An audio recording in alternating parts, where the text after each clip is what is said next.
안녕하십니까, 박사호입니다. 리즈 트러스 영국 총리가 집권 6주만, 날짜로 치면 45일 만에 사임했습니다. 트러스의 급속한 몰락은 일련의 정치적 실수와 이번 주 초 수엘라 브레버만 내무장관을 포함한 정부 여러 구성원의 사임에 따른 것입니다. 보수당 내에서 트러스가 물러나야 한다는 압력은 지난달부터 고조되어 왔습니다. 트러스는 다우닝 10번가 밖에서 연설하면서 자신이 보수당 대표직 사임을 찰스 왕에게 제출했다고 말했습니다. 그녀는 9월 초에 선출된 임무를 수행할 수 없음을 인정했습니다. 그리고 경제와 국제정세가 아주 불안정한 시기에 집권했다고도 말했습니다. 이로써 트러스는 영국 역사상 최단기 총리라는 기록을 남겼습니다.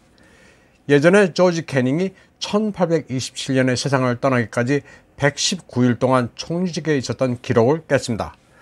한편 드미트리 메드베제프 전 러시아 대통령은 리즈 트러스의 하는 꼬락서니가 그럴만하고 러시아 경제도 해코지를 해왔다면서 반색하는 기색을 보였습니다.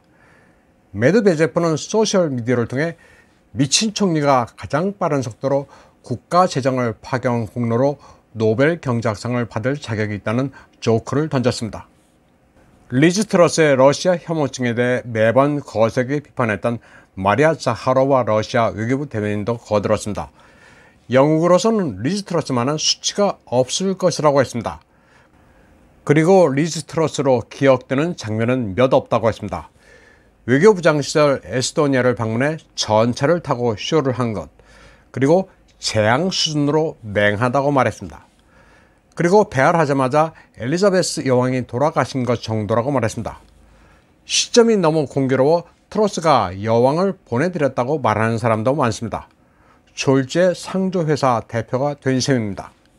재앙 수준으로 맹하다고 한 부분은 트러스가 외교부장 시절 모스크바를 방문했는데 러시아와 우크라이나 지명을 혼돈해 모두를 당황스럽게 만든 일화를 거론한 겁니다. 메드베제프는 이에 앞서 유럽 지도자들이 하나같이 함량미달이라고 평가한 적도 있습니다. 트러스 정부는 콰시 콰르탱 전 재무장관이 제안한 급진적 신자유주의 정책 변화가 영국 금융시장을 혼란에 빠뜨리고 국가 통화에 급격한 평가 절하를 일으킨 뒤 비난을 받아왔습니다. 콰르탱은 지난 금요일 제레미 헌트로 교체됐습니다. 제레미 헌트는 경제 활성화를 위해 세금을 줄이고 글로벌 에너지 위기의 영향을 완화하기 위해 정부 지출을 늘린다는 콰르탱의 정책을 되돌렸습니다. 나라가 빈털터리가 되는데 부자 감세를 하면서 정부가 더 돈을 쓰겠다는 앞뒤가 안 맞는 정책으로 리즈 트러스의 지지율을 급락했습니다. 그러자 보수당 의원들은 그녀에게 사임을 촉구했으나 트러스는 계속 버텨왔습니다. 그러다 더 못 견디겠는지 급기야 사임한 겁니다. 트러스 내각의 혼란은 수엘라 브레버만 내무부장의 사퇴, 그리고 트러스와 웬디 모튼 보수당 참모장 사이의 충돌이 발생한 뒤 악화됐습니다. 리즈 트러스 같은 형편없는 여자가 어떻게 총리까지 됐느냐, 차라리 고양이가 총리가 돼도 할 말 없다는 식의 시니컬한 조크도 나돌고 있습니다. 그런데 리즈 트러스의 사임은 전 세계인들에게 큰 웃음거리를 안겨줬습니다.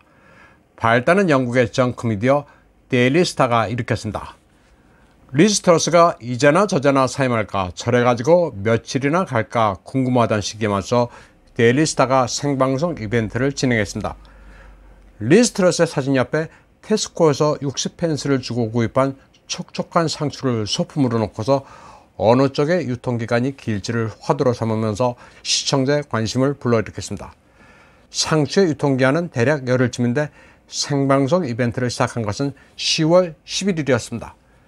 그런데 리즈 트러스가 결국 사임을 발표하자 상추가 이겼다고 난리가 났습니다. 그러니까 상추가 말라 비틀어지는 시한을 열흘로 보면 10월 21일이 상추의 유통기한인데 이보다 앞서 리즈 트러스가 사임을 했다는 겁니다. 상추가 결국 리즈 트러스를 이겼습니다. God Save the King이 반복적으로 재생되는 가운데 이루어진 라이브 스트림은 거의 2만 명이 지켜봤습니다.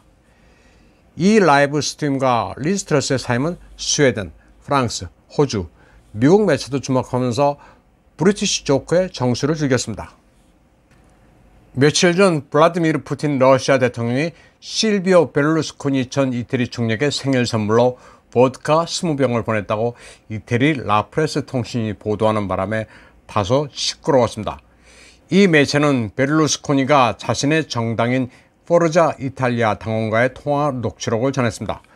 녹취록에 따르면 베를루스코니 전 총리는 푸틴 대통령이 보드카 20병과 달콤한 편지를 보냈다면서 자신도 담요로 람브로스코 와인 20병과 편지를 보냈습니다. 우크라이나 전쟁으로 유럽이 난리통인 가운데 어떻게 이태리 전 총리가 푸틴 대통령과 그렇게 화기애애할 수 있느냐고 난리가 났습니다. 그러자 포르자 이탈리아 관계자는 올해 9월 29일 생일이 아니라 수년 전의 에피소드가 잘못 와전된 것 같다고 주장했습니다.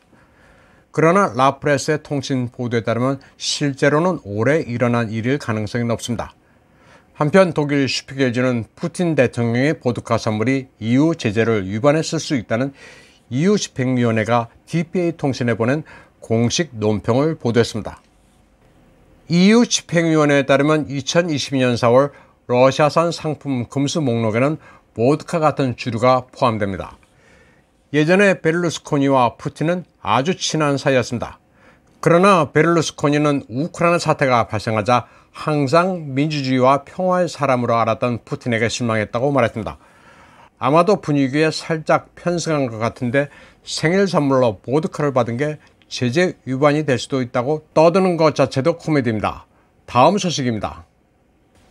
이스라엘 국가정보활동과 선전을 관장하는 기구 나티프의 책임자 야콥 케드미는 우크라이나전에서 러시아가 이겼으며 서방은 우크라이나의 패배를 두려워하고 있다고 밝혔습니다.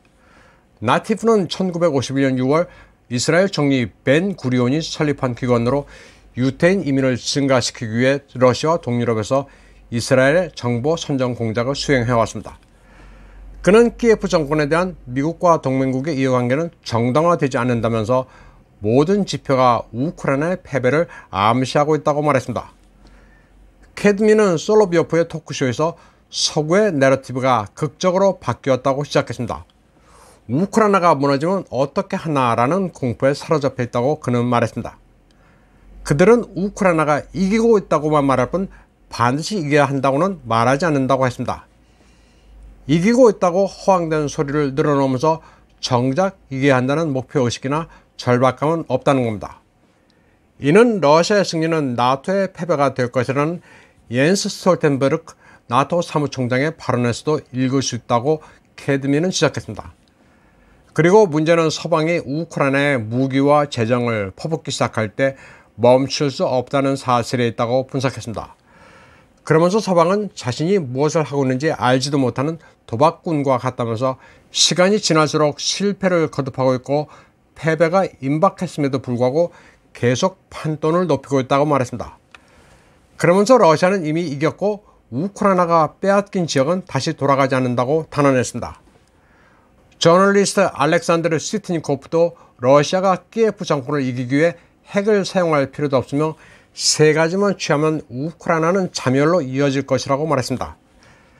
그는 우크라이나의 동맹국에 가깝던 터키가 푸틴 대통령의 가스 허브 구상에 동의함으로써 키예프의 등에 칼을 꽂았다고 말했습니다. 터키는 키예프를 만족시키기 위해 러시아와 경제관계를 단절할 의사가 없음을 분명히 했다고 분석했습니다.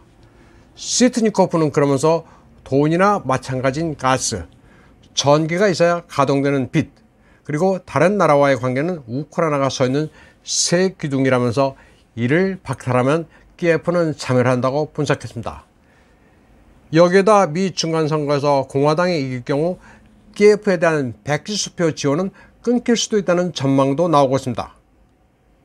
이번 방송은 여기까지 하겠습니다. 시청해주신 여러분 감사합니다.